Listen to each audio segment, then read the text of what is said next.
And if you look it up, you'll almost always find that this answer comes up, and yet we don't always talk about it. How many of you know the story of Mansa Musa?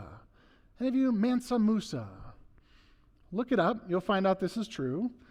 That Mansa Musa was one of the most wealthy people ever to live in the world in all of history.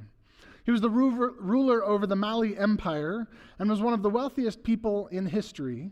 And on a legendary pilgrimage that he took to Mecca, he distributed so much gold to the places that he visited that he actually disrupted their local economies for years to come, right?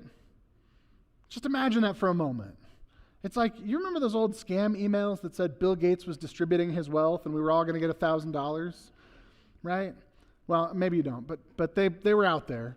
And there was this thing that said, Bill Gates is distributing his wealth, and if you forward this to 10 of your friends, you're going to get $1 million, right?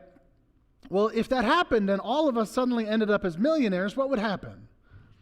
The price of everything would go up, right? The price of everything would skyrocket. It would totally disrupt our economy. It would just be wild what it would do.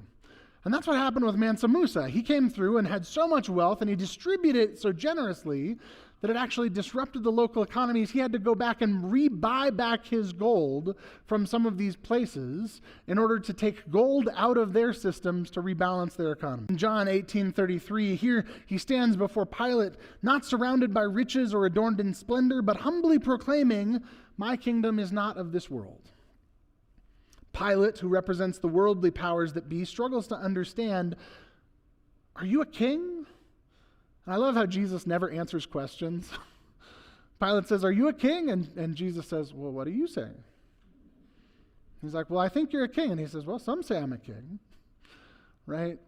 And eventually he gets to this answer that says essentially that he is the king, but not of the earth, not of this realm, not of any kingdoms that we know that have borders or names, right?